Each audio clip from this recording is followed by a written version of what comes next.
اعوذ باللہ من الشیطان اللعین الرجیم بسم اللہ الرحمن الرحیم الحمد للہ وکفا وسلام علی عبادہ الذین اصطفیٰ. درود بھیجیے محمد و آل محمد. ہاں صحیح.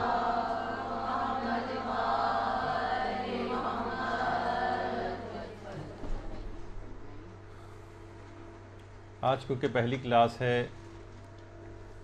اور پرانا بیچ بھی یہاں پر موجود ہے، تو ایک عمومی قسم کے کچھ مسائل کے اوپر جو آج کل بہت مورد ابتلا ہیں ان پر گفتگو کا ارادہ ہے، اور انشاءاللہ اگلی اتوار سے کچھ باقاعدہ موضوعات پر گفتگو شروع ہو جائے گی. آج کل کچھ انحرافات بہت تیزی کے ساتھ پھیلائے جا رہے ہیں. اس میں ایک انحراف جس کی ابتدا ہوئی ہے اور اس کے نتائج آگے چل کر کافی زیادہ رونما ہونے کا امکان ہے اگر اس کو شروع ہی میں اس پہ بند نہ باندھا گیا. اور اخبارات، اشتہارات، شاعری، سب کے اندر ایک چیز کا بار بار تذکرہ ہو رہا ہے، اور وہ ہے کہ معصومین علیہم السلام کی ولادت ہوتی ہے یا ان کا ظہور ہوتا ہے. اخبارات کے اندر اور مختلف اشتہارات میں اور مختلف اشعار میں ہر جگہ اس کا کسی بھی امام کی جو ولادت ہوتی ہے اس کو ظہور سے تعبیر کیا جا رہا ہے. جشن ظہور امام حسن اور جشن ظہور پر نور رسول خدا اور امام صادق، اور اسی طریقے سے 17 ربیع الاول کی جو ہے مناسبت سے. اس کے علاوہ ہر جگہ ہر مقام پر یہ لفظ اتنا کثرت کے ساتھ استعمال ہونے لگا ہے ائمہ کے لیے. یوم ظہور امیر المومنین 13 رجب کے حوالے سے، اور اسی طریقے سے جتنے بھی اور ائمہ ہیں. لیکن یہ صرف پاکستان کے اندر ہمیں فی الحال نظر آ رہا ہے اور بعض اوقات انڈیا میں، لیکن جو عرب دنیا ہے یا جو اور پوری دنیا اس وقت ہے وہ سب کی سب ولادت کا لفظ کو استعمال کرتی آ رہی ہے، جو کہ ہمیشہ سے شیعت کے اندر رائج تھا. عوام ہو یا خواص سینکڑوں سال سے ولادت کا جشن مناتے آ رہے تھے. لیکن باطل نے کچھ پیسے خرچ کر کے کچھ ایسی باتوں کو متنازع بنانے کی کوشش کی ہے کہ جو اس سے پہلے کبھی بھی متنازع نہیں تھی. تمام شیعہ بہت فخر سے معصومین کی ولادتوں پر جشن مناتے تھے، لیکن اچانک سے کیا ہوا؟ صرف چند سال کے اندر دیکھتے ہی دیکھتے بعض سازشی افراد جو اپنے تئیں بہت معرفت کا اونچا درجہ رکھتے ہیں، گویا 1400 سال کے بعد اب جبریل امین کوئی وحی لے کر نازل ہوئے ہیں کہ ائمہ معصومین علیہم السلام کی ولادت نہیں ہوتی بلکہ ظہور ہوتا ہے. اچھا، یہ اتنی سادہ سی بات بھی نہیں، اس کے پیچھے کچھ سازش ہے اور کچھ وجوہات ہیں جو ابھی آگے چل کر ہم بیان کریں گے. یہ افراد یہ کہتے ہیں کہ ائمہ کی ولادت نہیں ہوتی بلکہ ظہور ہوتا ہے، اور معصومین جو ہیں وہ نور ہیں اور نور کی ولادت نہیں ہوتی، اور یہ اپنے اجداد کے اصلاب اور صلبوں میں بھی نہیں ہوتے، نہ اپنی ماؤں کے رحم میں ہوتے ہیں، نہ ان کے شکم میں ہوتے ہیں، اور ان کی ولادت کے متعلق یہ لوگ عقیدہ نہیں رکھتے بلکہ کہتے ہیں کہ ائمہ علیہم السلام ڈائریکٹ نازل ہوتے ہیں یا ان کا ظہور ہوتا ہے. اور اس کی دلیل کے طور پر قرآن کی بعض اوقات ایک آیت بھی پیش کی جاتی ہے کہ جس میں کہا گیا ہے کہ پیغمبر اسلام کے ساتھ پروردگار نے ایک نور کو بھی نازل کیا، جس سے مراد تمام مفسرین نے اور علماء نے قرآن کو لیا ہے جو رسول کے ساتھ ہی ہدایت کے لیے نازل ہوا ہے. اور اگر ہم اس سے مراد ائمہ معصومین علیہم السلام کو بھی لے لیں تب بھی یہی کہا جائے گا کہ ائمہ وہ خود قرآن کی جیتی جاگتی تفسیر ہیں، البتہ اس قسم کی آیات جن کے اندر نور کے نازل ہونے کا تذکر آیا ہے، ان میں کہیں بھی ان آیات کا انطباق ائمہ علیہم السلام کی پیدائش یا ظہور کے سلسلے میں اس کا کوئی رابطہ ہی نہیں۔ اچھا، ائمہ معصومین علیہم السلام کی بات یاد رکھ لیجئے کہ ان کے دو شخصیتوں کے دو پہلو ہیں، ایک نورانی پہلو ہے اور ایک جسمانی پہلو ہے۔ نورانی پہلوؤں سے ائمہ پروردگار عالم کے ساتھ منسلک ہوتے ہیں اور جسمانی لحاظ سے مخلوق سے متصل ہوتے ہیں، یعنی نوری حیثیت سے پروردگار سے ان کا ایک تعلق ہے، بشری حیثیت سے ان کا مخلوق سے ایک تعلق ہے۔ اور جب بشری لحاظ سے ان کو دنیا میں بھیجا گیا تو اس کے تمام تقاضائے بشری بھی ان کے ساتھ ہیں، کھانا پینا ہے، دکھ تکلیف ہے، ہنسی خوشی ہے، توالد و تناسل ہے، شہادت ہے، ان کا زندگی بسر کرنا ہے، تمام وہی بشری تقاضوں کے تحت جس طریقے سے عام انسانوں کے کچھ تقاضے ہیں، اس طرح سے ان کے یہاں بھی ایسے ہی تقاضے ہیں۔ خود ائمہ کی ولادتوں کے اندر بھی یہی سلسلہ ہے۔ کچھ امتیازات ضرور ہیں ائمہ علیہم السلام کے، 10-12 امتیازات کہے جاتے ہیں جو ان کی ولادت کے سلسلے میں روایتوں کے اندر آئے ہیں، یعنی کچھ خصوصیات ہیں ان کے اندر جو عام اشخاص کے اندر نہیں ہوتی، لیکن بہرحال ولادت کا سلسلہ ویسے ہی ہوتا ہے کہ جیسے کہ ہے۔ مثلا اس میں بہت ساری چیزیں ہیں کہ ائمہ مثلا مختون پیدا ہوتے ہیں اور پاکیزہ پیدا ہوتے ہیں، اور پیدا ہوتے ہی کلمہ شہادت جو ہے ان کی زبان سے جاری ہوتا ہے، اور وہ سیدھے پیدا ہوتے ہیں، اور جسمانی اعتبار سے ان کی گروتھ جو ہے وہ بہت تیز رفتاری سے ہوتی ہے، جو بہت ساری روایتوں کے اندر 10-12 چیزیں آئی ہیں۔ اور وہ کہتے ہیں کہ ظاہر کی سب باتیں نور کے اندر تو نہیں ہوتی، یہ تو تمام عوارض جسمانیہ ہیں، جسم کے ساتھ لاحق ہوتے ہیں۔ کہا یہ جاتا ہے عام طور پر کہ شاید ان لوگوں کو گمان یہ ہے کہ شاید عام طریقے سے پیدا ہونا کوئی کمی ہے، کوئی خرابی ہے، کوئی نقص ہے ائمہ کی شان میں، کہ اگر ہم کہیں گے کہ عام طریقے سے پیدا ہوتے ہیں جیسے کوئی اور جو ہے کوئی عام شخص پیدا ہوتا ہے، تو یہ گویا ان کی شان میں کمی کے مترادف ہوگا، ایسا نہیں۔ اچھا، کیا آدم نبی نہیں تھے؟ آدم نبی تھے۔ اب ہم کہیں کہ آدم کی شان سے تو بہت بعید ہے کہ آدم کو سیاہ اور سنی ہوئی کیچڑ سے پیدا کیا گیا، جو قرآن کی بہت سی آیات کے اندر تذکرہ آیا ہے کہ مٹی تو ہم ویسے کہتے ہیں، لیکن جو تذکرہ ویسے آیا ہے کہ ہم کہیں تو حضرت آدم کی بہت معاذ اللہ جو ان کی شان کے منافی ہو گئی ہے یہ بات۔ انہیں تو ان کا پتلا جو بنایا گیا تھا ابتداً مٹی سے، مٹی کے بجائے وہ کسی سونے چاندی یا مثلا جواہرات وغیرہ سے اگر بنا ہوتا تو ہم کہتے کہ ان کی شان کے خلاف نہیں۔ اسی طریقے سے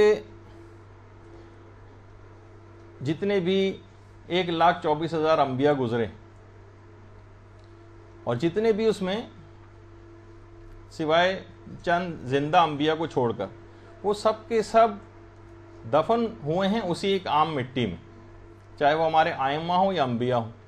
اب اگر ہم یہ سوچیں کہ بھئی یہ تو ائمہ کی شان سے بہت بعید ہے، یہ تو ائمہ کی شان کے بہت ہی زیادہ خلاف بات محسوس ہو رہی ہے کہ اتنے عظیم الشان کے کائنات جن کے صدقے میں وجود میں آئی ہو، اتنی معمولی سی جو مٹی ہوتی ہے اس کے اندر ان کے جسم اطہر کو دفن کیا جائے۔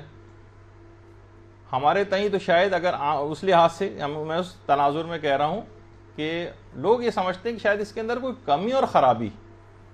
تو ٹھیک ہے یہ بھی ہمیں بظاہر کمی اور خرابی لگ رہی ہے، ہونا یہ چاہیے تھا کہ سونے اور چاندی اور ہیروں سے کوئی مزین کوئی قبر ایسی ان کے لیے منتخب کی جانی چاہیے تھی اپنے تئیں جو ان کی شان کو بڑھانے والی ہوتی۔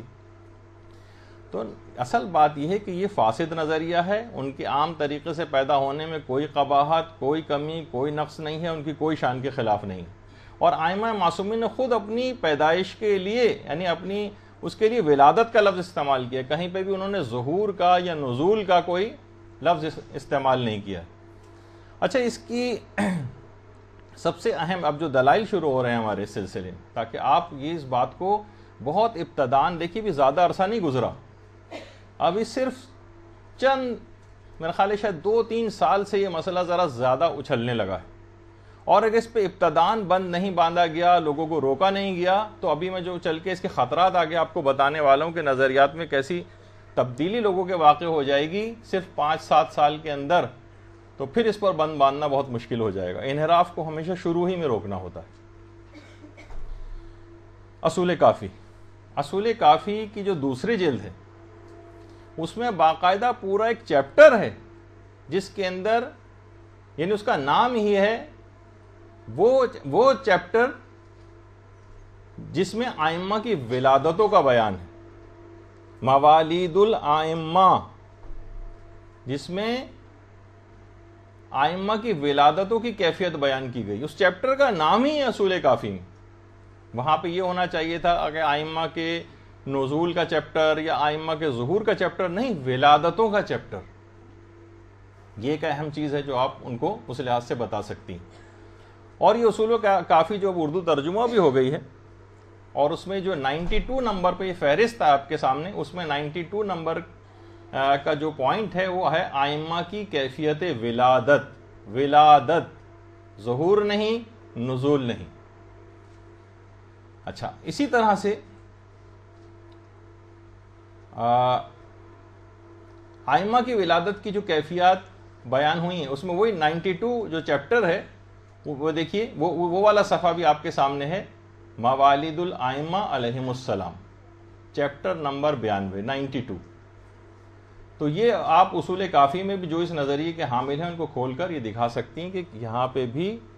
ولادتوں کا مسئلہ جو ہے وہ بیان ہوا ہے. اچھا، اصول کافی میں اسی چیپٹر کے اندر جو سب سے پہلی حدیث، ایک بہت طویل حدیث ہے اس سلسلے میں، ابو بصیر فرماتے ہیں کہ ایک سال میں چھٹے امام جعفر صادق علیہ الصلوۃ والسلام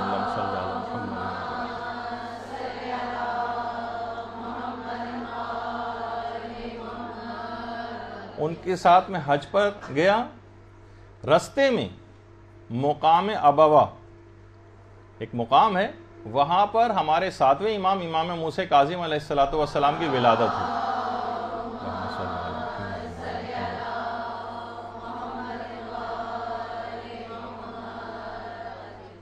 یعنی سفر حج میں چھٹے امام کے ساتھ ابو بصیر تھے، رستے میں مقام ابوا پر ہمارے ساتویں امام کی ولادت ہوئی. مقام ابوا وہی مقام ہے کہ جہاں پر ہمارے پیغمبر اسلام کی والدہ گرامی حضرت آمنہ کی قبر مبارک بھی ہے. درود بھیجیے محمد علیہ.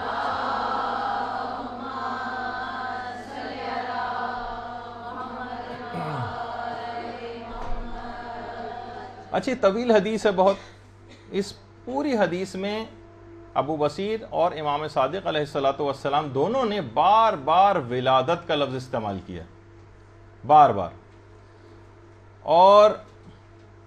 کہ جب امام صادق وہاں سے پلٹ کر واپس آئیں اپنے اصحاب کے پاس تو سارے لوگ مبارکباد دینے کے لیے آئے. تو پھر امام نے فرمایا کہ جب یہ مولود پیدا ہوا ہے، دیکھیے اب جملے ہیں،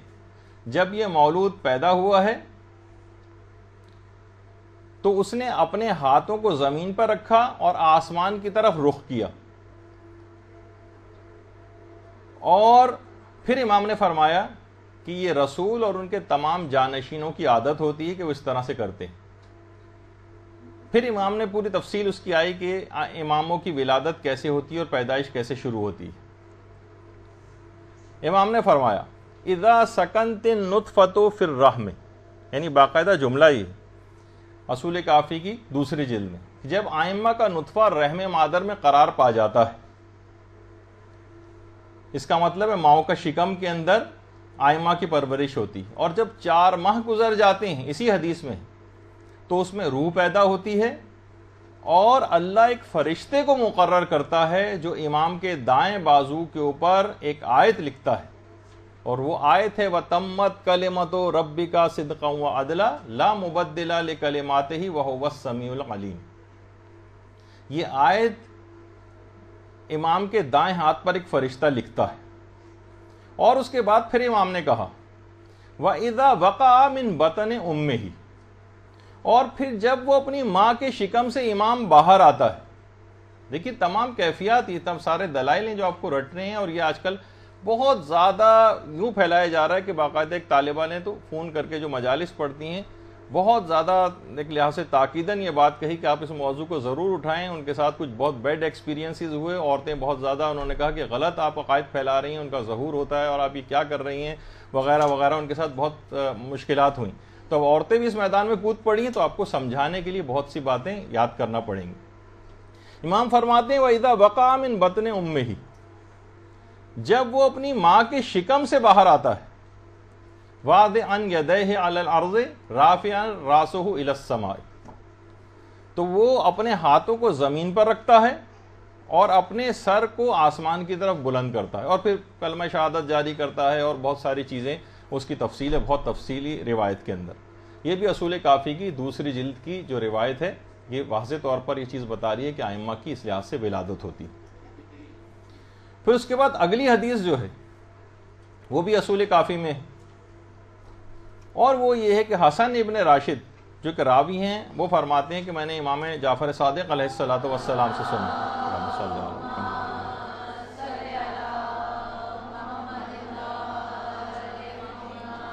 کہ اور جب امام کو پروردگار عالم کو خلق کرنا ہوتا ہے تو فرشتے کو حکم دیتا ہے کہ شربت عرش کے نیچے سے لے جا کر امام معصوم کو پلاؤ، اور پھر اسی شربت کے نتیجے میں امام معصوم کی خلقت کے اسباب جو ہے وہ فراہم ہوتے ہیں، بالکل اسی طریقے سے جس طرح پیغمبر اسلام کو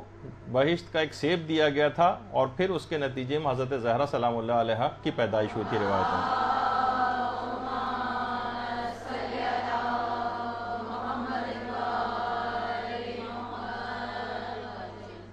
اچھا، پھر امام نے آگے چل کر فرمایا کہ فَيَمْكُثُ 40 يَوْمًا وَلَيْلَةً فِي بَطْنِ أُمِّهِ،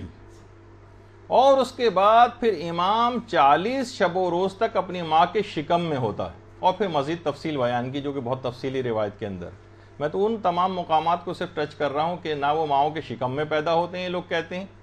نہ وہ رحم مادر میں ہوتے ہیں، نہ اپنے باپ کی صلبوں میں ہوتے ہیں، بلکہ ڈائریکٹ آسمان سے ظہور کرتے ہیں، جو نظریہ پھیلایا جا رہا ہے جس کے بہت مفاسد ہیں جو بھی آگے چل کر آئیں گے۔ امام کے اپنے الفاظ کیا ہیں کہ 40 روز تک، 40 شب و روز تک فی بطن امہ، امام اپنی ماں کے پیٹ میں ہوتا ہے۔ اچھا، پھر اس کے بعد اور امام یہ کہہ رہے ہیں، اور دیکھیے کہ آج کا جو جاہل مومن ہے جسے سازشی طور پر وہ تمام باتیں کہلوائی جا رہی ہیں، اور شاذ و نادر یا کوئی ایسا اخبار کا اشتہار ہو کہ جس کے اندر اس ظہور کے لفظ کے علاوہ کوئی اور ولادت کا لفظ استعمال کیا جاتا ہو۔ اس کے بعد ایک اور روایت ہے جو زرارہ ابن آیون سے، ان زرارہ ان ابی جعفر، یعنی زرارہ ابن آیون کہتے ہیں کہ میں نے پانچویں امام محمد باقر علیہ الصلوۃ والسلام سے سنا، اللہم صلی علی محمد و علی محمد،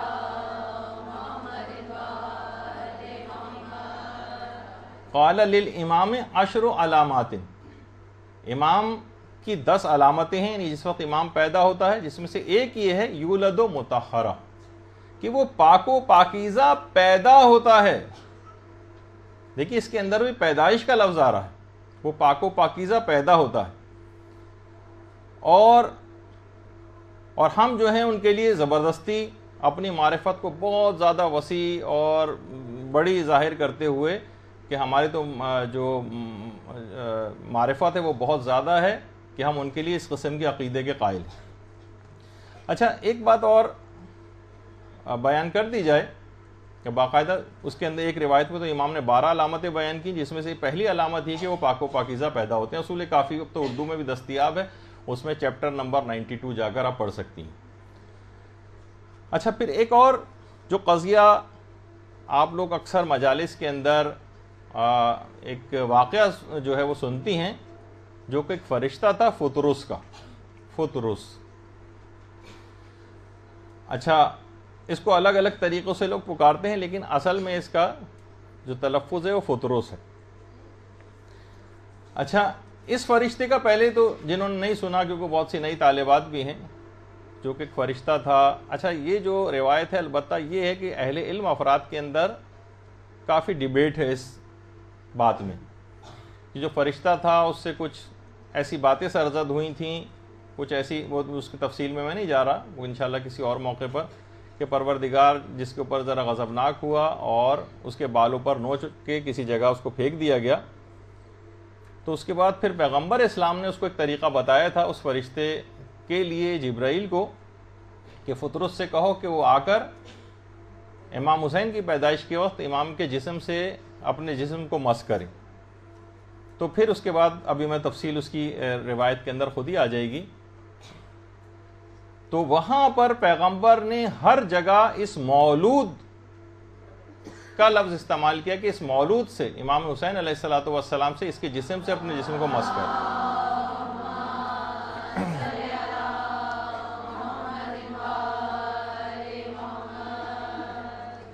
الدمعۃ الثاقبہ کی جو دوسری جلد ہے، اب تو اس کا اردو ترجمہ بھی ہو گیا ہے، اس کے اندر باقاعدہ پیغمبر نے مسکرا کر فرمایا، روایت کے اندر ہے کہ فطرس کو، اے فطرس میرے قریب آؤ. فطرس قریب ہوا تو پھر پیغمبر نے فرمایا کہ امام حسین کا کرتا فطرس کے جسم سے مس، اچھا، کہ امام حسین کا کرتا فطرس کے جسم سے مس ہوا، اور عرض کی بار الہ تجھے اس مولود کا واسطہ اس کو معاف کر دے. بہرحال فطرس کو معافی مل گئی، اور جب وہ واپس اپنی جگہ جانے کے لیے محو پرواز تھا تو تمام ملائکہ سے آگے بڑھ کر کہہ رہا تھا کہ مجھ جیسا بھی کوئی ہو سکتا ہے کہ میں امام حسین کا آزاد کردہ ہوں. اللہم صلی علی محمد.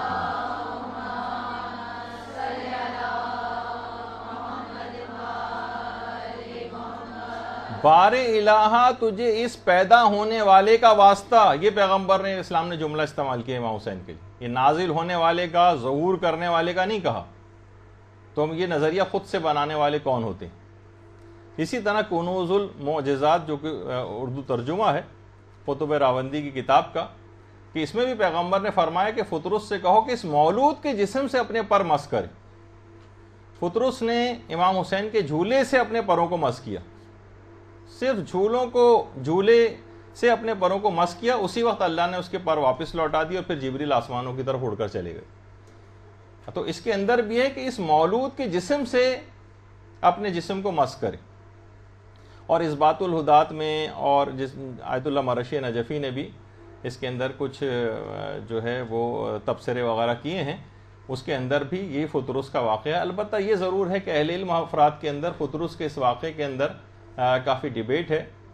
اور جو کہ انشاءاللہ کسی اور موقع پر ہم پیش کریں گے. اور طرفین ہی کے آپس میں کافی اس سلسلے میں دلائل ہیں. کچھ لوگ کہتے ہیں کہ فرشتہ ہونے کے بعد وہ کس طریقے قرآنی آیات کے خلاف ہے، اور جو اس کے اثبات میں ہے کہ اگر یہ روایت صحیح بھی ہو تو یہ کس طرح سے قرآن سے نہیں ٹکرا رہی ہے. دونوں جو کہ ابھی ہمارے گفتگو کا موضوع نہیں، ابھی تو میں صرف یہ کہ اگر بشرط صحت روایت، اس کے اندر بھی یہ اس بات کا تذکر آیا ہے کہ پیغمبر نے کہا کہ اس مولود کے جسم سے اپنے پروں کو مس کرو. اچھا اس کے بعد بہار الانوار کے 25ویں جلد کی جو فہرست ہے اس میں ایک چیپٹر ہی ہے پورا، اس میں ولادتوں کا احوال، آئمہ کے انعقاد نطفہ کا احوال، اور آئمہ جب ماں کے پیٹ میں ہوتے ہیں اس وقت کی کیفیات، اور آئمہ کی ولادت کے وقت کی کیفیات، اور آئمہ کی برکات، ولادت کی برکات. اس پہ پورا ایک چیپٹر ہے. اس پورے چیپٹر کا نام یہ ہے جس میں جگہ جگہ ولادتوں اور رحم مادر کا تذکرہ، خود اس چیپٹر کا نام. ورنہ یہ ہوتا، ہر جگہ ہوتا کہ آئمہ کے ظہور کی کیفیات، آئمہ کے نزول کی کیفیات، یہ تمام چیزیں ہونی چاہیے تھی. نہیں، ہر جگہ پر ولادت کا لفظ استعمال ہوا، ہر جگہ پر. اور یہ بھی روایات کے اندر چیز آئی ہے، اصول کافی میں بھی ہے اور بصائر الدرجات میں بھی ہے، کہ امام نے فرمایا کہ اے محمد، بے شک امام اپنی ماں کے پیٹ میں آوازوں کو سنتا ہے.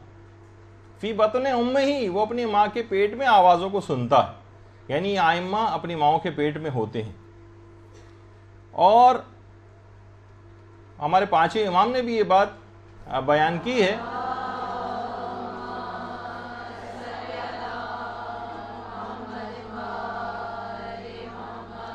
کہ اپنے امام کے متعلق بات نہ کرو، لا تتکلموا فی الامام، اپنے امام کے متعلق بات نہ کرو، امام ماں کے پیٹ میں کلام کو سنتا ہے، جبکہ وہ اس وقت شکم مادر میں بطور فیٹس یعنی جنین جس کو کہا جاتا ہے اس کے طور پر ہوتا ہے. اور پھر پروردگار عالم اس کی آنکھوں کے درمیان میں وہی آیت لکھتا ہے، وہ تمت کلمۃ ربک صدقا وعدلا، اور پھر اس طرح سے پوری آیت. اور باقاعدہ جو علل الشرائع کتاب ہے، علل الشرائع، شیخ صدوق کی کتاب ہے، اس میں 70واں، اب تو اردو میں بھی دستیاب ہے، باب نمبر 70، اس میں بہت ساری چیزوں کے اسباب بیان کیے گئے، ایسا کیوں ہے، ایسا کیوں۔ اس میں 70واں جو باب ہے، چیپٹر ہے، اس کا نام ہی ہے وہ سبب جس کی بنا پر نبی اکرم صلی اللہ علیہ وآلہ وسلم نے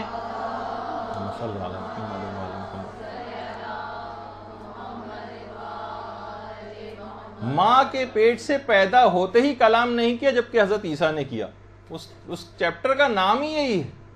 وہ سبب جس کی بنا پر نبی اکرم نے ماں کے پیٹ سے پیدا ہوتے ہی کلام کیوں نہیں کیا، جبکہ حضرت عیسیٰ نے کیا، اور اس کی پھر تفصیل بیان کی گئی جو ہماری بحث سے خارج ہے۔ یعنی پیغمبر اسلام بھی اپنی ماں کے پیٹ میں رہے اور اس کے بعد پھر ولادت ہوئی۔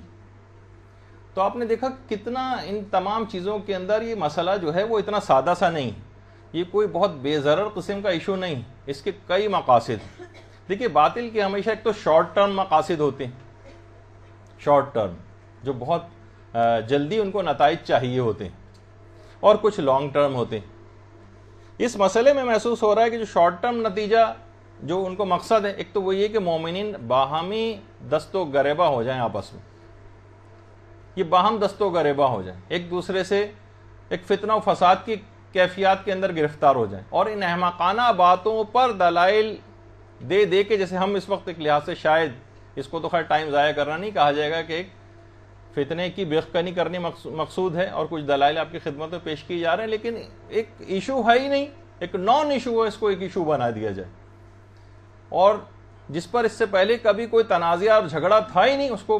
لوگوں میں آپس میں فتنہ و فساد کا اس کو باعث بنا دیا جائے۔ اور جب اخبارات اور اشتہارات کے اندر پیسہ خرچ کر کے مسلسل ان تمام چیزوں کو چھاپا جائے گا، تو جو غیر شیعہ حضرات ہیں ان کے سامنے ہمارا مذہب ایک جگ ہنسائی کا سا ایک نمونہ پیش کرے گا۔ سب لوگ ہنسیں گے، بھائی ان لوگوں کے کون کون سے نظریات ہیں جو کہ ہمارا نظریہ ہے ہی نہیں، وہ ہم پر ایک تھوپا جائے گا کہ یہ نظریہ آپ کا ہے، کہ آپ کہتے ہیں کہ آپ کے امام پیدا نہیں ہوتے بلکہ ان کا تو ظہور ہوتا ہے۔ اچھا یہ تو شارٹ ٹرم ایک مقصد ہے، فتنہ و فساد برپا کرنا، باہمی دست و گریباں کر دینا، آپس میں لڑائی جھگڑوں کی کیفیات پیدا کر دینا، لوگوں کی جنگ ہنسائی کے سامان ایک مہیا ہو جائیں۔ اور جو کچھ لانگ ٹرم قسم کے اس کے جو طویل المیعاد جو ان کے مقاصد ہوتے ہیں، جس کی ابتدا وہ کرتے ہیں کہ آج سے ہمیں 20 سال بعد رزلٹ چاہیے، 25 سال بعد رزلٹ چاہیے، اس کی ابتدا ابھی سے کر دیتے ہیں۔ تو اب اگر ہم اس نظریے کو دیکھیں کہ اس نظریے کو ماننے سے کیا خرابیاں لازم آ رہی ہیں اور کیا مفاسد ہیں اس کے پیچھے اور کیا سازش اس کے پیچھے ہے، تو سب سے پہلی بات یہ کہ اگر ہم اس نظریے کو مان لیں کہ ائمہ کی ولادت نہیں ہوتی، یہ اپنی ماؤں کے پیٹ میں نہیں ہوتے، یہ اپنے باپ کی صلبوں میں نہیں ہوتے، تو سب سے بڑا مسئلہ ایک یہ پیش آئے گا کہ آپ کو مولود کعبہ کا انکار کرنا پڑے گا۔ آپ اس سے پہلے سینکڑوں سال سے امیر المومنین علی ابن ابی طالب علیہ الصلوۃ والسلام کے اللہم صلی علی محمد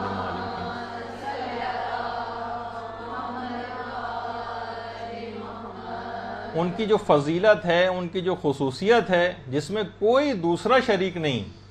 کوئی دوسرا شریک نہیں، اس کا آپ انکار کر دیں گے۔ اور جس خصوصیت اور فضیلت نے سینکڑوں سال سے اور 1400 سال سے بلکہ شیعت کا فخر شیعت کا جو سر ہے وہ فخر سے بلند کر رکھا ہے، وہ نہایت اطمینان کے ساتھ گویا پلیٹ میں رکھ کر اور اپنے سر کو جھکا کر اپنے اس نظریے سے دستبردار ہونے کا اعلان کرتے ہیں۔ اگر آپ اس نظریے کو مان لیں، سینکڑوں سال سے علماء جس چیز کو ثابت کرتے آئے ہیں، آپ نے کتنی آرام سے اس کو جو ہے اس سے دستبردار ہو گئے، اور کیا ہے خود ساختہ ایک انحرافی نظریہ پیدا کر کے، اور ان تمام احادیث صریحہ کا بھی آپ کو انکار کرنا پڑے گا جس میں ولادت امیر المومنین کی پوری تفصیل بیان ہوئی۔ ان تمام روایات، اس نظریے کو ماننے کا نتیجہ ہے کہ آپ مولود کعبہ کے ساتھ ساتھ ان تمام روایات کا انکار کر دیں جو اس سلسلے میں وارد ہوئیں۔ شیخ طوسی نے اعمالی میں امیر المومنین کی جو کیفیت ولادت بیان کی ہے، جو روایت بیان کی ہے شیخ طوسی نے اپنی اعمالی میں، کہ حضرت فاطمہ بنت اسد سلام اللہ علیہا، اللہم صلی علی محمد وعلی محمد،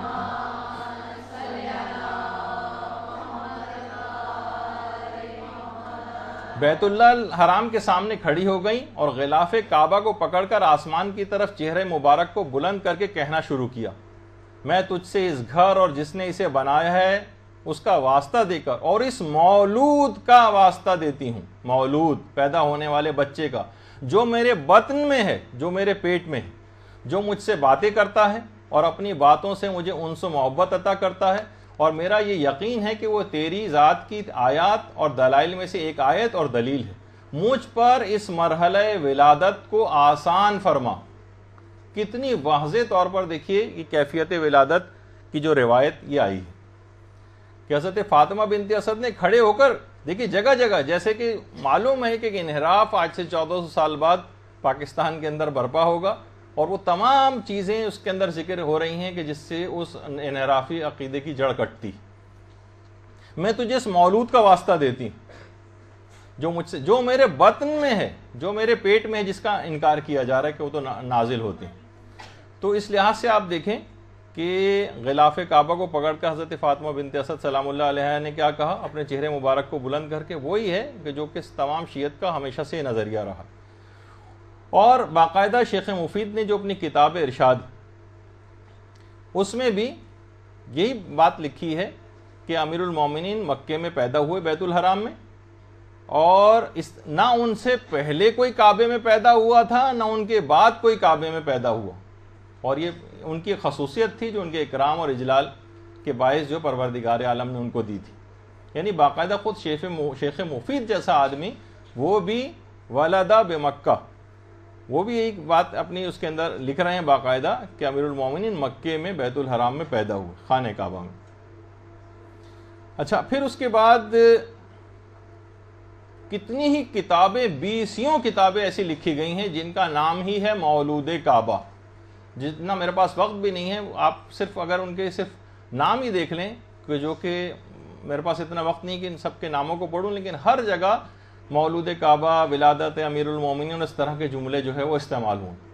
کم سے کم 20 کتابوں کے نام تو اس وقت آپ کے سامنے ہیں، اور پتہ نہیں اور کتنی کتابیں ہوں گی۔ تو یہ سارے عالم کیا معاذ اللہ بیوقوف تھے، جاہل تھے، معاذ اللہ ان کو معلوم نہیں تھا کہ ان کی تو ولادت جو ہے وہ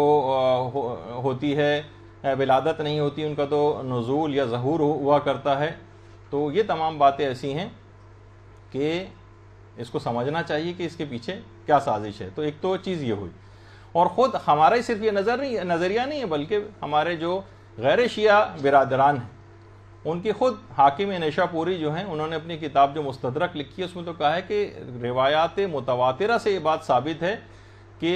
امیر المومنین علی ابن ابی طالب فاطمہ بنت اسد کے، اللہم صلی علی محمد و علی محمد، فاطمہ بنت اسد کے بطن مبارک سے خانہ کعبہ کے اندر پیدا ہوئے۔ سب مسلمانوں کا بھی یہی نظریہ ہے، یعنی صرف اس کے اندر فقط آپ ہی کا نہیں بلکہ سب کا۔ اس کے علاوہ شاہ ولی اللہ محدث دہلوی نے اپنی کتاب ازالۃ الخفا میں باقاعدہ پوری تفصیل یہی چیزوں کی بیان کی ہے کہ امیر المومنین کی ولادت ہوئی، اس سے پہلے کوئی نہ پیدا ہوا تھا، نہ ان کے بعد کوئی خانہ کعبہ میں پیدا ہوا۔ تو پہلا اگر ہم اس نظریے کو مان لیں تو سب سے پہلی چیز آپ کو امیر المومنین کی ولادت کا انکار کرنا پڑے گا۔ 1400 سال سے جس کو آپ ثابت کرتے آئے ہیں، لوگوں کے سامنے ہو جائے گا، دیکھا ہم تو پہلے ہی کہہ رہے تھے کہ یہ نظریہ غلط ہے، جب وہ پیدا ہی نہیں ہوئے، ٹھیک ہے، نازل ہوئے، ظہور ہوئے، وہ ایک الگ وہ چیز ہے، لیکن جس ولادت کے اوپر آپ ثابت کرتے آئے تھے اور دلائل دیتے آئے تھے وہ سارے عبث اور بیکار ہو جائیں گے، اور اس علمی بات پہ جو آپ کو ہمیشہ سے فتح کا باعث تھی، اس کو شکست میں آپ تبدیل کر لیں گے۔ اچھا، یہ تو پہلی خرابی ہوئی۔ دوسری اس نظریے کی خرابی یہ ہے کہ ابھی آپ نے ولادت کا انکار کیا ہے، کل آپ شہادت کا انکار کریں گے۔ یہ تمام افراد کہ جو آج ولادت کا انکار کر رہے ہیں، یہ کل شہادتوں کا بھی انکار کریں گے کہ یہ کیسے ممکن ہے۔ اور ضروری نہیں ہے کہ یہ ابھی فوراً ہو، 5 سال 10 سال، دیکھیے ابھی 2-3 سال پہلے تک نہیں تھا اور اچانک سے یہ نظریہ زور پکڑ گیا، تو زیادہ عرصہ نہیں لگے گا کہ اس کا بھی انکار ہو جائے گا کہ کیسے ممکن ہے کہ خاکی شخص جو ہے وہ نور کو جو ہے وہ قتل کر دے۔ یہ ممکن ہی نہیں ہو سکتا، یہ اتنی پاورز کے مالک تھے کہ ان کو مارا ہی نہیں جا سکتا، یہ ممکن ہی نہیں ہے۔ جس طرح یہ پہلے پیدا نہیں ہوئے تھے بلکہ ان کا ظہور یا نزول ہوا تھا، تو اسی طریقے سے اب بھی یہ مرے نہیں ہیں اور نہ شہید ہوئے ہیں، بلکہ ان کا صعود ہو گیا ہے، یہ آسمانوں کی طرف حضرت عیسیٰ کی طرح سے اٹھا لیے گئے۔ اچھا، جب یہ نظریہ بنے گا کہ ان کی شہادتیں بھی نہیں ہوئیں، دیکھیے ابھی آپ کو لگ رہا ہے کہ ارے یہ کیسا ممکن نہیں، اس کا نتیجہ یہ نکلے گا جب ان کی شہادتیں نہیں ہوئی تو اس کا معنی یہ ہے کہ جو مشاہد مشرفہ ہیں، اس کا مطلب یہاں پہ کوئی دفن بھی نہیں، ان کی اہمیت بھی ختم ہو گئی. نہ کربلا میں کوئی اس زمین میں دفن ہے، نہ نجف میں اس زمین میں کوئی دفن ہے، نہ مشہد میں کوئی دفن ہے، معاذ اللہ. تو اچھا آپ بھی حیران ہوں گی کہ یہ کیسے نظریہ کیسے ممکن ہے. دیکھیے بالکل اس لحاظ سے یہ نظریہ پھیلنا چند سالوں کے اندر ممکن ہے کہ 10 15 20 سال ہو سکتا ہے لگ جائیں، لیکن جب کروڑوں ڈالر استعمال ہو رہے ہوں گے اس کام کے لیے تو کوئی تعجب خیز بات نہیں. اور دو نسلیں جب گزر جائیں گی تو ہو سکتا ہے کہ یہ نظریہ راسخ بھی ہو جائے. تو تھوڑے عرصے کے اندر آپ نے دیکھا کہ اس میں اتنی تبدیلی آ گئی. دیکھیے سب سے پہلی بات یہ کہ اس قسم کی باتیں زیادہ تر ملنگ قسم کے افراد نے پھیلائی ہیں. شیعت جو ہے یہ کوئی ملنگوں کا معاذ اللہ مذہب نہیں ہے. ملنگوں کا مذہب یعنی ہر فاسق و فاجر و بدکار و بے نمازی اور جاہل شخص جو ہے وہ، اس کو بند کر دیجئے ورنہ اس کی آواز متاثر ہو، وہ اس کے اندر جو ہے وہ بولنا شروع کر دے اور اپنے نظریات کا جو ہے وہ اظہار کرنا شروع کر دے. یہ بالکل غلط بات ہے. باقاعدہ آپ کو پتہ ہے کہ شام میں اب تو خیر زیارتوں پہ جانا ممکن نہیں رہا وہاں کے حالات کی وجہ سے، لیکن کچھ ہی عرصے پہلے تک باقاعدہ ملنگوں کے چارٹرڈ پلین یہاں سے بھر کے جا رہے تھے اور وہاں جا کے بہت سی خرافات چیزیں بھی پھیلا رہے تھے. جو خود شام میں جو قبرستان باب الصغیر ہے جہاں کہ حضرت فضہ کی اور بلال حبشی کی قبر وغیرہ بھی ہے، تو وہاں پر بھی یہ تمام افراد جو ہیں آپ حیران ہوں گے کچھ ایسے انحرافات ہیں جو آہستہ آہستہ پنپتے ہیں. یہ افراد بلال حبشی کی قبر پہ نہیں جاتے. یعنی ایک نیا فتنہ اور ایک نظریہ جو ہے پیدا ہو گیا. اس کے پیچھے کیا باتیں ہیں وہ خیر ایک الگ ہے. بلال حبشی کی قبر مبارک شام میں. اللہم صلی علی محمد.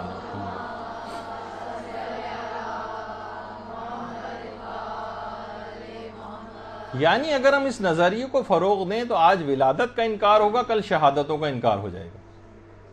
اور جب شہادتوں کا انکار ہوگا تو جتنے بھی روزے ہیں ان کا بھی انکار ہو جائے گا کہ یہاں پر کوئی دفن ہی نہیں. اب وہ بھی دیکھ رہے ہیں کہ کروڑوں افراد جن کی تعداد بڑھتی ہی چلی جا رہی ہے اور زیارات کی طرف لوگ راغب ہو رہے ہیں. اب کیا ایسا رخنا اٹھایا جائے کہ چند سالوں میں ان کی اس طاقت کو توڑا جائے؟ تو کہا کہ اس والی چیز کو اٹھاؤ، اولاً پہلے ولادت کے مسئلے کو اٹھاؤ، اس کے بعد پھر شہادتوں کا مسئلہ بھی دیکھا جائے گا. یہ دو خرابیاں ہوں. تیسری خرابی یہ ہے کہ اگر ہم اس نظریے کو مان لیں کہ ان کی ولادت نہیں ہوتی بلکہ ظہور ہوتا ہے، تو آپ کو کتب احادیث سے تمام ان زیارات کو نکالنا پڑے گا کہ جس کے اندر ان کی ولادتوں کی بات بیان ہوئی. سب سے پہلے تو آپ کو زیارت وارثہ کو خیرآباد کہنا پڑے گا. اشہد انک کنت نورا فی الاصلاب الشامخۃ والارحام المطہرۃ. میں شہادت دیتا ہوں کہ آپ کا نور اعلیٰ صلبوں سے پاک و پاکیزہ ارحام میں منتقل ہوا ہے. زیارت وارثہ کا جملہ، اس کا مطلب یہ ہے کہ زیارت وارثہ کو بھی آپ کو چھوڑنا پڑ جائے گا اور دیگر ان تمام زیارات کو چھوڑنا پڑے گا، ان کا انکار کرنا پڑے گا. آپ حیران ہوں گے کہ بھائی کون ہوگا جو ایسا جو ان زیارات کا انکار کرے گا؟ آپ اس کے لیے 10 سال مزید گزرنے بھی ضروری نہیں. اس کا تو آغاز ہو چکا. کتابیں لکھی جا رہی ہیں باقاعدہ اور معاذ اللہ ایسے ایسے جملے اس کے اندر استعمال کی جا رہے ہیں کہ یہ جو زیارات ہیں یہ کہیں سے پڑھی ہوئی ملی ہیں، ان کی کوئی اوتھینٹسٹی وغیرہ نہیں. اور باقاعدہ فیس بک پر انٹرنیٹ پہ تو پورے گروپس بیٹھ کے انٹلیکچوئل افراد کے اوپر یہ کام کرنا شروع کر چکے ہیں اور اپنا ہم نوا بھی اس سلسلے میں لوگوں کو بناتے جا رہے ہیں کہ یہ زیارات جو ہیں وہ کچھ نہیں، یہ دعاؤں کی کتابیں ہیں یہ کچھ نہیں. خود مولانا علی مرتضی زیدی صاحب اپنی ایک تقریر میں بیان کر رہے تھے کہ میرے پاس باقاعدہ میسج آئے ہیں کچھ افراد کے کہ 95% جو ہے مفاتیح الجنان بھی جعلی. تو یہ چیزیں پھیلائی جا رہی ہیں، مستقل پروموٹ کی جا رہی ہیں. تو ابھی میں آگے چل کے بتاؤں گا کہ اس کے پیچھے بھی کیا ہے، کہ ان کو اس سے کیا خطرات ہیں ان زیارتوں سے بھی. تو اگر ہم اس نظریے کو مان لیں تو ہمیں ان تمام زیارات کو بھی نکالنا پڑے گا، اور نہ صرف ان زیارات کو نکالنا پڑے گا جس میں ائمہ کی ولادت اور صلبوں کا تذکرہ ہے، بلکہ ان تمام دعاؤں کو بھی نکالنا پڑے گا جو مفاتیح کے اندر ہیں جس کے اندر یہ باتیں بیان ہوئیں. یہ مفاتیح الجنان ہے ماہ رجب کے اعمال کے اندر آپ دیکھیں گی، جس کے اندر ہے کہ شیخ نے روایت کی، یہاں پر شیخ سے مراد شیخ کفمی، انہوں نے روایت کی کہ رجب کے دنوں میں یہ دعا پڑھنے کی تاکید آئی، یہ دعا صادر ہوئی، اللہم انی اسألک بالمولودین فی رجب محمد ابن علی الثانی وابنہ علی ابن محمد المنتجب، اے معبود میں ماہ رجب میں تولد ہونے والے، ان پیدا ہونے والے دو مولودوں کے واسطے سے تجھ سے سوال کرتا ہوں۔ اس کے اندر بھی پھر پیدائش کا تذکرہ آ گیا، میں ان پیدا ہونے والے جو امام محمد تقی اور امام علی نقی علیہ السلام کے لیے اللہ صلی اللہ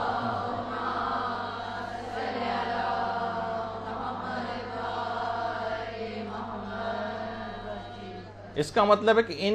دعاؤں سے بھی آپ کو ہٹایا جائے گا، کیونکہ اس کے اندر پھر ان کے نظریے کے خلاف بات آ رہی، تو اس کے لیے پہلے سے اس پہ کام ہونا شروع ہو گیا کہ مفاتیح الجنان کو بھی لوگوں کی نگاہ میں مشکوک کر دیا جائے کہ اس کے اندر معاذ اللہ جعلی ٹائپ کی چیزیں۔ اچھا، اسی طرح سے، اور صرف یہ مفاتیح میں نہیں ہے یہ والی دعا، بلکہ یہ بحار الانوار کی جلد نمبر 46 میں بھی ہے، اللہم انی اسألک بالمولودین فی رجب، اس رجب کے مہینے میں دو مولودوں کا واسطہ دے کے تجھ سے سوال کرتا ہوں۔ اس کا بھی انکار کرنا پڑے گا، پھر بہار اور ان کی تمام اس قسم کی حدیثوں کو بھی آپ سے کہا جائے گا کہ یہ بھی سب صحیح نہیں ہے اور ان کو بھی نکالا جائے اس میں سے۔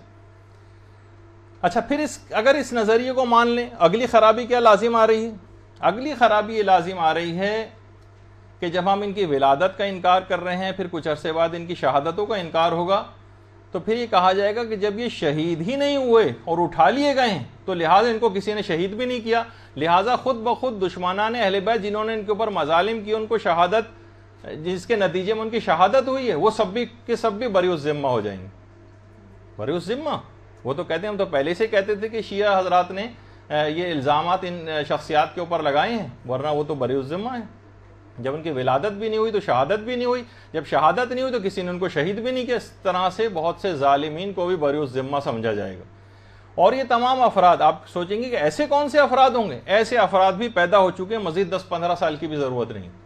باقاعدہ پوری کتابیں اس موضوع پہ، جس میں ان ظالمین کے لیے سافٹ کارنر بہت رکھا گیا ہے، اور بعض اہل علم افراد کو خریدا بھی گیا ہے، جنہوں نے پوری طوانائی اور طاقت اور تقریروں اور کتابوں کے اندر اس بات پہ صرف کر رہے ہیں کہ جو الزام لگایا جاتا ہے کہ حضرت زہرا کو دروازے کے پیچھے بھیج دیا گیا تھا، جس کے نتیجے میں محسن شہید ہوئے تھے، تو اس زمانے کی بات غلط ہے، کیونکہ اس زمانے میں تو مدینے کے گھروں میں دروازے ہی نہیں ہوتے تھے۔ باقاعدہ یہ سب چیزیں کہ تمام ظالمین بھی، اور اس کے بعد مدینے کے گھروں میں تو بھائی دروازے ہی نہیں ہوتے تھے۔ جب دروازے ہی نہیں ہوتے تھے تو اس کا مطلب ہے کہ یہ روایت صحیح نہیں ہے، اور اس لحاظ سے ان دشمنان اہل بیت کے لیے ایک سافٹ کارنر کو جو ہے وہ ظاہر کیا گیا، اور یہ کتابیں چھپ بھی گئی ہیں، اس سلسلے میں کام بھی ہو رہا ہے، یہاں تک کہ اس بیہودہ بات جسے کہا جائے، اس کے لیے باقاعدہ شیخ جعفر مرتضی عاملی کو پوری کتاب لکھنا پڑ گئی، مدینے کے گھروں میں دروازے ہوتے تھے اس موضوع کے اس بات کے لیے، پوری کتاب ہمارے ایک عالم کو لکھنی پڑ گئی۔ تو یہ تمام چیزیں مستقل جو ہے وہ ہوتی چلی جا رہی، اور سافٹ کارنر جو یہ ظالمین کے لیے پیدا ہو رہا ہے، جس کے لیے سب گراؤنڈ بنایا جا رہا ہے، اس میں یہ بات بھی کہی جا رہی کہ ان تمام زیارتوں کا انکار یوں بھی ضروری ہے کہ اس کے اندر دشمنان اہل بیت پر لعن بھی آئی ہے، لعن، اور وہ کہتے ہیں کہ یہ تو ممکن ہی نہیں ہے، اس پہ صفوں کے صفحے اور کتابوں پہ کتابیں لکھی جا رہی ہیں کہ یہ کیسے ممکن ہے کہ اتنے خلق عظیم پر فائز یہ ہمارے معصومین یہ کسی کے لیے لعنت کریں کسی کے اوپر، یہ ممکن ہی نہیں ہے۔ تو لہٰذا اس وجہ سے تمام زیارات بھی جعلی ہیں کہ جس کے اندر لعنت کی گئی۔ اس پہ تو کام ہونا شروع ہو چکا، اور کافی میرے لحاظ سے تو کام آگے بھی بڑھ چکا ہے۔ اس کے لیے بہت 5-10 سال والا بھی مسئلہ نہیں، ٹھیک ہے، بہت سارے وہ افراد کہ جو کہ علمی لحاظ سے زیادہ دلچسپی نہیں رکھتے ہیں، ان کو بہت سی باتیں نہیں پتہ ہیں، اور بہت غنیمت ہے کہ وہ نہیں پتہ ہے ان کو، لیکن بہرحال یہ معاشرے کے اندر یہ بہت تیز رفتاری سے اس سلسلے میں کام ہو رہا۔ پھر کچھ علماء یہ بھی کہتے ہیں، جس پہ بھی وقت نہیں اتنا بات کرنے کا، کہ جب ائمہ کی کوئی ولادت ہی نہیں ہوئی اور وہ کسی ارحام میں بھی نہیں تھے، بطن مادر میں بھی نہیں تھے، تو پھر وہ کہتے ہیں کہ پھر یہ نسل سعادت کہاں سے آ گئی؟ سارے ائمہ تو اس طرح سے نزول کرتے رہے، تو آپ کو نسل سعادت کا بھی انکار کرنا پڑے گا۔ خیر، پھر اس کے بعد یہ کہا جاتا ہے کہ جو زیارت لکھی ہوئی جو زیارات ہیں،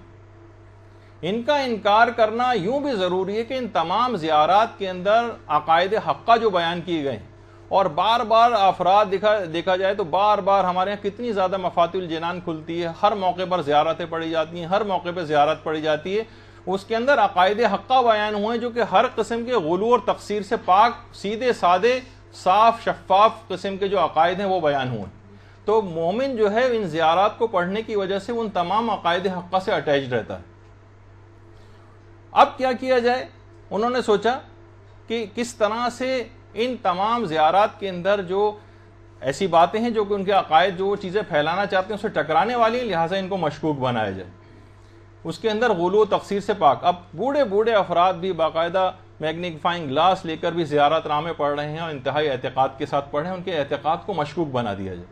ان کو جعلی قرار دے دیا جائے. ان کو جب مشکوک بنا دیا جائے گا تو خود بخود آدمی دل سے اس کی طرف راغب نہیں ہوگا، اس کی آتھینٹسٹی نہیں ہے، یہ فلاں جگہ پہ نقل. علمی لحاظ سے بات چیت ہو علماء کے درمیان وہ ایک الگ چیز ہے، لیکن ان کے بھی جوابات دیے گئے. جب بھی آیت اللہ سیستانی سے پوچھا جاتا ہے کسی بھی زیارت کی آتھینٹسٹی تو جواب دینے سے پہلے ایک جملہ ضرور لکھتے ہیں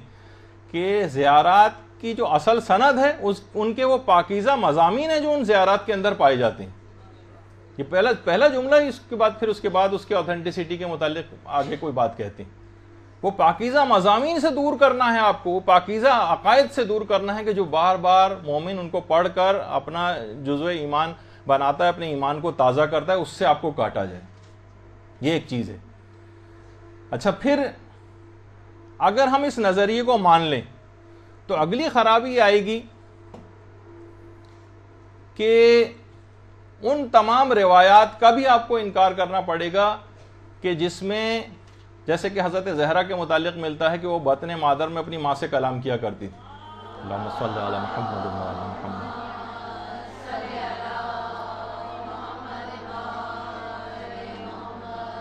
کہ پیغمبر اکرم نے ایک دفعہ حضرت خدیجہ طاہرہ سے سوال کیا تھا کہ آپ کس سے بات کرتی ہیں؟ تو حضرت خدیجہ نے کہا تھا کہ اے پیغمبر، میں اس بچے سے گفتگو کرتی ہوں کہ جو میرے شکم میں ہے، اور وہ مجھ سے گفتگو کرتی ہے، اور میری مونس ہے، جبرائیل نے مجھے خبر دی ہے کہ وہ ایک بیٹی ہے. تو اس سے بھی جو جتنی بھی روایتیں جس میں شکم مادر میں ان تمام شخصیات کی گفتگو ہے، ان کی فضیلتوں کے اعتبار سے ان تمام فضیلتوں کا بھی انکار کرنا پڑے گا. اور اسی طریقے سے جو یہ بات ہے جو شہزادی کے متعلق کہ شکم مادر میں اپنی ماں سے کلام کرنا، یہی بات ہمارے امام زمانہ علیہ الصلوۃ والسلام کے لیے بھی آئی ہے.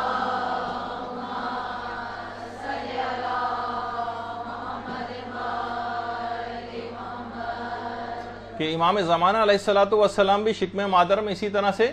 ماں سے گفتگو فرماتے تھے، اور باقاعدہ خود حضرت نرجس خاتون سلام اللہ علیہ فرماتی ہیں کہ اللہم صلی علی محمد و علی محمد،